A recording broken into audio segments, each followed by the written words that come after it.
Ionisation energy की बात करते हैं जी। हमारे पास आयोनाइजेशन एनर्जी क्या है और इसको हम एक्सप्लेन करते हैं जी। यहाँ पर हम देख रहे हैं जैसे कि हम कह रहे हैं कि आयोनाइजेशन एनर्जी को हमने एटम्स के लिहाज से यहाँ पर एक्सप्लेन करने की कोशिश की है, लेकिन इसके वर्ड पे पहले अगर हम जाएं तो यहाँ पर हमें एक ऐसी एनर्जी चाहिए जो हम किसी भी एटम को देंगे और वो उस एटम को किस में कन्वर्ट कर देगा जी, आयन के अंदर कन्वर्ट कर देगा, ठीक है, या उसके आयन्स जो है वो बन जाएंगे। अब आयन्स किस तरह से बनते हैं, यहाँ पर बेसिकली हम जो बात कर रहे हैं वो हम बात कर रहे हैं जी पॉजिटिव आयन की, यानी कि उसमें मौजूद इलेक्ट्रॉन की तादाद को हम कम कर दें, यानी कि जो एटम हमने लिया होता है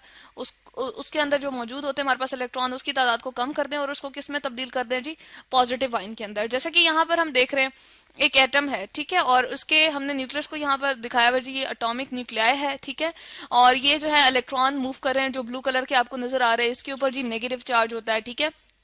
जबकि न्यूक्लियाई के अंदर हमारे पास प्रोटॉन और न्यूट्रॉन अवेलेबल होते हैं। न्यूट्रॉन के ऊपर कोई चार्ज नहीं होता जबकि प्रोटॉन के ऊपर पॉजिटिव चार्ज होता है। यहाँ पर हमारे पास क्या है जी, दो इलेक्ट्रॉन है पहले, ठीक है, तो यहाँ पर मेंशन कर देते हैं कि ये भी इलेक्ट्रॉन है और ये भी इलेक्ट्रॉन है। दो इलेक्ट्रॉन थे पहले, ठीक है, उनके ऊपर नेगेटिव चार्ज होता है और वो बराबर थे किससे जी, दो प्रोटॉन से जो कि न्यूक्लियस में अवेलेबल थे और उन पे चार्ज क्या होता है,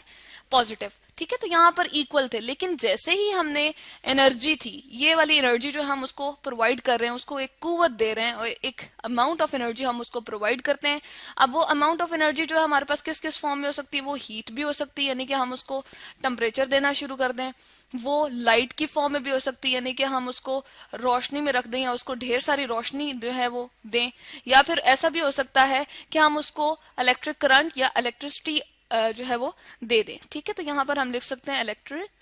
इलेक्ट्रिसिटी, ठीक है, इलेक्ट्रिसिटी यहाँ पर हमने लिख दी। तो ये तीनों में, या इलेक्ट्रिक शॉक भी हम इसको दे सकते हैं, ठीक है। तो एनर्जी जैसे प्रोवाइड की, वो क्या करता है जी, एनर्जी जो है वो इस वाले इलेक्ट्रॉन को उसके अंदर से, एटम के अंदर से रिमूव कर देती है। अब क्या होता है, एज अ होल अगर हम देखें तो एक इलेक्ट्रॉन रह गया, ठीक है, और प्रोटॉन जो कि न्यूक्लियस में अवेलेबल है वो कितने हैं जी, दो प्रोटॉन जिन पे पॉजिटिव चार्ज है। तो यही वजह है कि प्रोटॉन की तादाद बढ़ चुकी है, इलेक्ट्रॉन की तादाद जो है वो कम हो चुकी है। इस वजह से ये किस में तब्दील हो गया जी, हम इसको कहते हैं ये हमारे पास पॉजिटिव आयन बन गया, ठीक है, इसी को कहते हैं आयनाइजेशन एनर्जी। इसको हम लिखते हैं जी पॉजिटिव आयन बन गया। अब हम ऐसा करते हैं कि कोई एग्जांपल ले लेते हैं, जैसे हम लिथियम की एग्जांपल ले लेते हैं। लिथियम का जो अगर हम एटॉमिक नंबर की बात करें तो वो 3 है जी। इसमें 3 प्रोटॉन न्यूक्लियस में अवेलेबल होते हैं जिनके ऊपर पॉजिटिव चार्ज होता है, और 3 इलेक्ट्रॉन जो है वो इसके शेल में मूव कर रहे होते हैं, और 3 ही इसके पास न्यूट्रॉन होते हैं जो कि न्यूक्लियस में प्रेजेंट होते हैं। अब क्या होगा जी, लिथियम के अंदर से हम क्या करते हैं, एक इलेक्ट्रॉन को रिमूव करते हैं। यहाँ पर मैं प्लस साइन के साथ यहाँ पर लिख दी हूँ जी, ये इलेक्ट्रॉन उसमें से जैसे ही हमने रिमूव किया तो लिथियम के ऊपर क्या चार्ज आ जाएगा जी, यहाँ पर +1, या पॉजिटिव, हम इसको पॉजिटिव भी लिख सकते हैं, ठीक है। तो ये हमारे पास पॉजिटिव चार्ज आ गया, और इसके साथ जो अमाउंट ऑफ एनर्जी हमें रिक्वायर थी जी, जो हमने इसको दी है, उसको हम डेल्टा H यूं करके रिप्रेजेंट करते हैं। डेल्टा का मतलब होता है जी चेंज, कितनी चेंज हमने उसकी एनर्जी में किया, या हमें कितनी एनर्जी उसको देनी पड़ी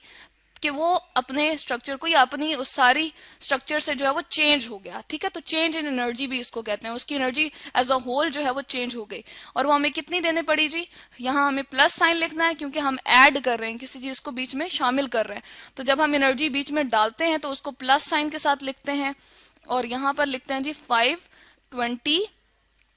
किलो जूल पर मोल। किलो जूल पर मोल जी, जिस तरह हम आटा या चीनी लेकर आते हैं तो हम मेजर करते हैं, हम कहते हैं ये 5 kg है या 10 kg, या घर में आटा या चीनी लेकर आते हैं। बिल्कुल इसी तरह से एनर्जी को जो मेजर करने का हमारे पास यूनिट होता है जी, वो क्या होता है हमारे पास, किलो जूल पर मोल। तो ये इसको जी हम डेल्टा H से रिप्रेजेंट करते हैं। तो यहाँ से हमें पता चल गया जी आयनाइजेशन एनर्जी क्या होती है। किसी भी एटम में से हम जब एक इलेक्ट्रॉन को रिमूव करने के लिए जो एनर्जी प्रोवाइड करते हैं, उस एटम को किस स्टेट में हम लेकर जाते हैं जी, गैसियस स्टेट में लेकर जाते हैं, ठीक है।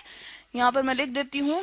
यहाँ पर जी हमें गैसियस स्टेट उसकी रखनी है, जो कि जिसके अंदर हम कहते हैं कि मूवमेंट की एबिलिटी बहुत ज्यादा होती है। गैसियस स्टेट जो है उसकी काइनेटिक एनर्जी, जो हरकत की कुव्वत होती है, वो सबसे ज्यादा होती है, इसलिए उसके जो इलेक्ट्रॉन होते हैं उसको निकालना जो है वो बहुत ईजी होता है। इसलिए उसको गैसियस स्टेट में हम कन्वर्ट करते हैं और फिर उसको एनर्जी प्रोवाइड करते हैं, और उसके आखिरी वाले शेल में से, यानी कि जिसके अंदर इलेक्ट्रॉन लूजली बाउंड होता है, उस इलेक्ट्रॉन को रिमूव करते हैं। जितनी भी एनर्जी हमें ऐड करना पड़ती है, जिसको हम यहाँ पॉजिटिव साइन के साथ रिप्रेजेंट कर रहे हैं, डेल्टा H के साथ रिप्रेजेंट कर रहे हैं, उस एनर्जी को जी हम आयोनाइजेशन एनर्जी कहते हैं।